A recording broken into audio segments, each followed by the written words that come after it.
Why do you care about a disabled girl at the YMCA? Well, before I tell you, I'm Britt. Welcome to my channel.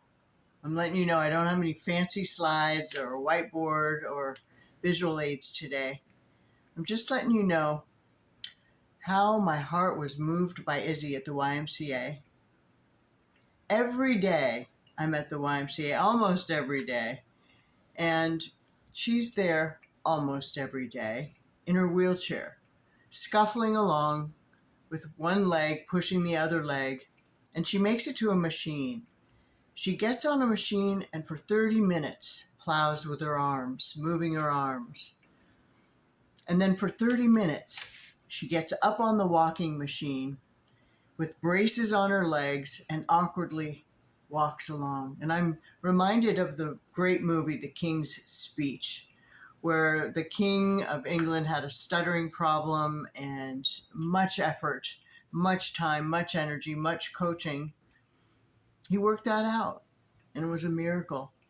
I felt, let's call her Izzy, it was her time to walk. I felt that God was telling me, and before all the people that tell me, oh my gosh, God talks to you, um, let me just say I really felt that the Lord was asking me to help this young lady walk. So I asked her some questions. How many years has your body been in this state? What happened? And she let me know.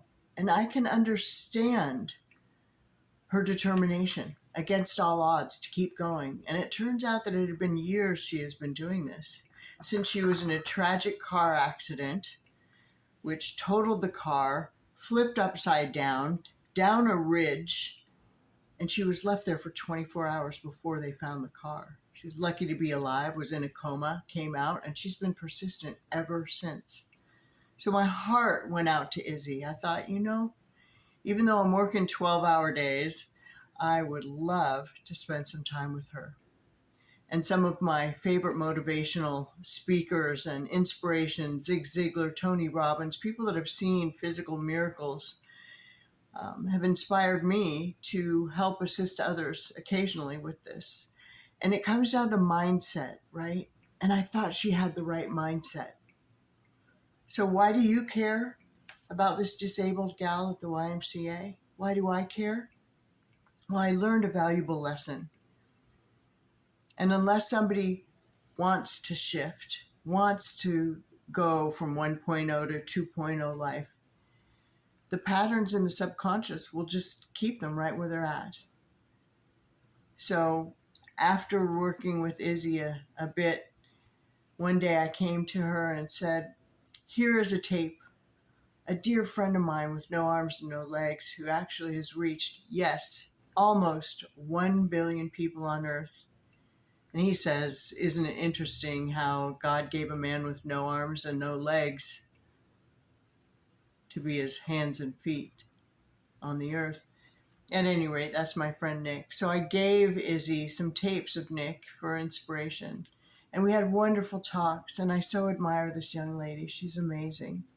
And I thought she was ready, and she said, yes, let's walk together. So I don't know how many of you have ever been on a treadmill machine, but you can set the speed. And she has had the same speed for years. I put it up one notch, just one notch, imperceptible difference. But her eyes saw that number go up just once. And she got afraid, and she pulled the emergency brake, and I said, Izzy, what's wrong? And she says, too high, you're going too high.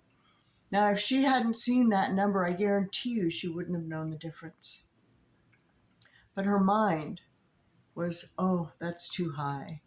Just like the experiments we've all heard of the fleas they put in a jar, right? And they have the lid on the jar and the fleas jump all the time. And after a while, they just stop. Keep hitting your head on the ceiling. How much more do you want to jump, right? And then they take the lid off. Well, the fleas aren't jumping anymore. So similar to that, Izzy stopped and quit, and my heart just went out to her. I'm not going to push someone if they're not saying, I'm ready, push me. She said, I'm afraid I'll fall.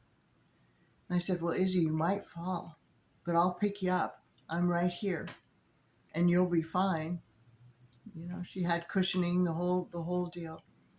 So that lesson for me was, are you ready? Do you desire to stand up, rise up, and do something great with your life? Do you desire to go to the next level of wherever God may be taking you? Because I would love to help you get there. It would be an honor and a privilege. I've also learned that self-sabotage and shooting oneself in the foot, speaking of me, myself, and I did that for many, many years. Sometimes these things can come as a result of previous trauma.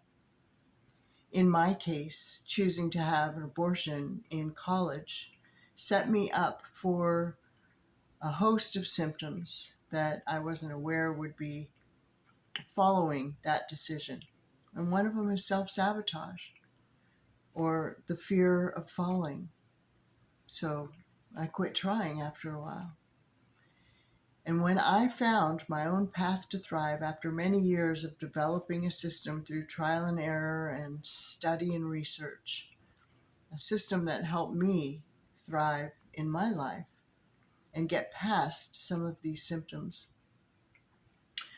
I've dedicated the rest of my life to helping women who have ended a pregnancy thrive in their lives. Thank you so much for being here. I'm Britt, and I'll see you in the next video. I hope you got something out of this, and just know that you're beautiful and special and loved just the way you are.